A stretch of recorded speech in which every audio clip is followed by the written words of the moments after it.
بسم اللہ الرحمن الرحیم الحمد للہ رب العالمین والصلاة والسلام علی اشرف الانبیاء والمرسلین نبینا محمد وعلی آلہ وصحبہ اجمعین اما بعد۔ نفلی روزوں سے متعلق نبی کریم صلی اللہ علیہ وسلم کے عمل کو جانتے ہیں۔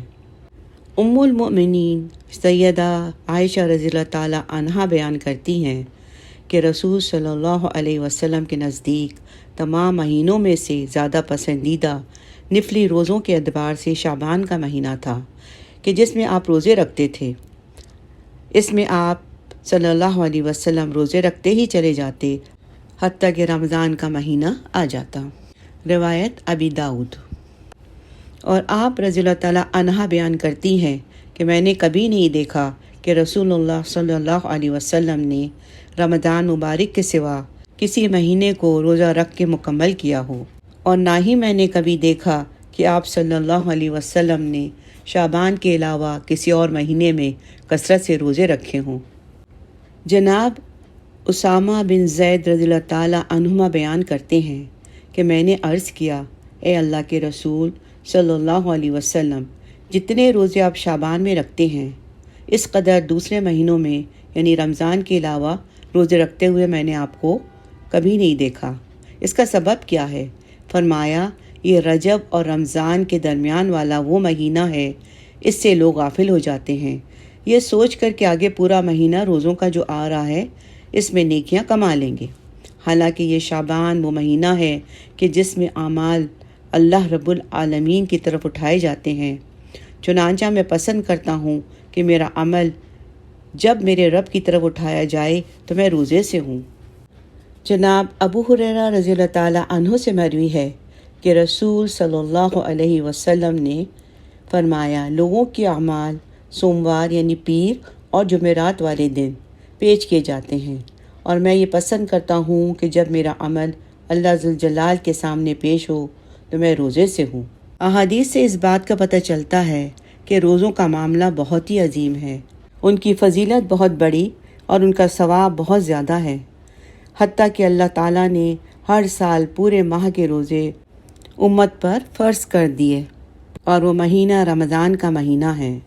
اس کے بارے میں اللہ تعالیٰ نے سورہ بقرہ آیت نمبر 182 میں فرمایا، اے ایمان والو، جیسے اگلے لوگوں کو روزہ رکھنے کا حکم دیا گیا تھا، اسی طرح تمہیں بھی گنتی کے چند دن روزے رکھنے کا حکم دیا جاتا ہے تاکہ تم پرہیزگاری اختیار کرو۔ ایسا نہیں تھا کہ رسول صلی اللہ علیہ وسلم صرف رمضان کے فرض روزوں پر اکتفا کرتے ہوں، بلکہ اللہ کا قرب حاصل کرنے اور اجر و ثواب کو کثرت سے حاصل کرنے کے لیے آپ صلی اللہ علیہ وسلم دوسرے بہت سارے دنوں کے روزے بھی رکھتے تھے۔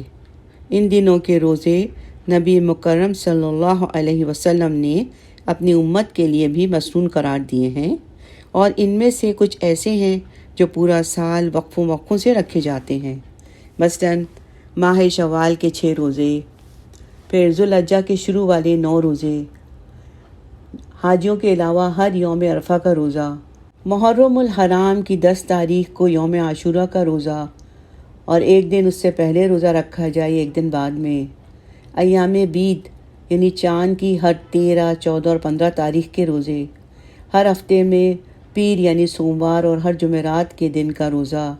ان تمام روزوں میں ہر روزے کی خاص فضیلت ہے اور اللہ رب العالمین کے ہاں لکھا ہوا اجر عظیم ہے۔ آئیے روزوں کی فضیلت کے بارے میں حدیث جانتے ہیں۔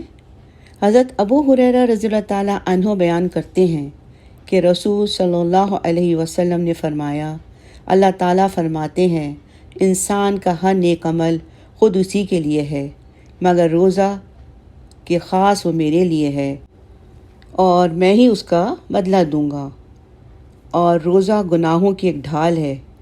اگر کوئی روزے سے ہو تو اسے فحش گوئی نہیں کرنی چاہیے، نہ وہ شور مچائے۔ اگر کوئی شخص اس کو گالی دے یا اس سے لڑنا چاہے تو اس کا جواب صرف یہ ہو کہ میں ایک روزے دار ہوں۔ اس ذات کی قسم جس کے ہاتھ میں محمد صلی اللہ علیہ وسلم کی جان ہے، روزے دار کی منہ کی بو اللہ کے نزدیک مشک کی خوشبو سے بھی زیادہ بہتر ہے۔ روزے دار کو 2 خوشیاں حاصل ہوں گی، ایک اس وقت جب وہ افطار کرتا ہے تو وہ خوش ہوتا ہے، اور دوسرے جب وہ اپنے رب سے ملاقات کرے گا تو اپنے روزے کا ثواب پا کر خوش ہوگا۔ اسے صحیح بخاری نے روایت کیا ہے۔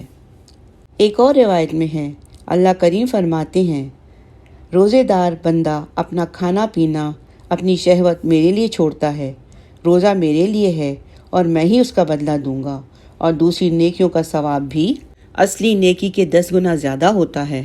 جنت میں ایک دروازہ ہے جسے ریان کہا جاتا ہے، اس میں سے قیامت والے دن صرف روزے دار ہی داخل ہوں گے، ان کے علاوہ اور کوئی اس میں داخل نہ ہو سکے گا۔ آواز لگائی جائے گی، روزے دار کہاں ہیں؟ تو وہ اٹھ کھڑے ہوں گے اور باب ریان میں سے جنت میں داخل ہونا شروع ہو جائیں گے، اس کے علاوہ کوئی اور اس میں داخل نہ ہو سکے گا۔ جب وہ داخل ہو جائیں گے تو دروازہ بند کر دیا جائے گا، اور تاکیداً روزے داروں کی عظمت کے پیش نظر پھر فرمایا کہ اس میں سے کوئی بھی داخل نہ ہو سکے گا۔ روزے کی کچھ شرائط ہیں جس پر پابند رہنا ضروری ہے۔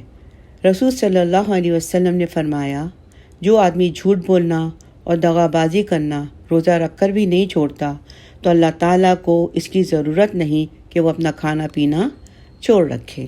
سورہ البقرہ آیت نمبر 183 میں اللہ تعالیٰ فرماتے ہیں کہ مومنو، تم پر روزے فرض کیے گئے ہیں جس طرح تم سے پہلے لوگوں پر فرض کیے گئے تھے تاکہ تم پرہیزگار بنو۔ تو اس لیے ضروری ہے کہ روزے کی حالت میں جھوٹ، دغا بازی کو ترک کر دینا چاہیے۔ اسی طرح ظاہری اور باطنی گناہوں کا ارتکاب بھی ترک کر دینا چاہیے۔ اللہ سبحانہ تعالیٰ کا قرب حاصل کرنے کے لیے کوشش کرنی چاہیے۔ بارک اللہ لی و لکم۔ الحمدللہ رب العالمین والصلاة والسلام علی رحمت للعالمین۔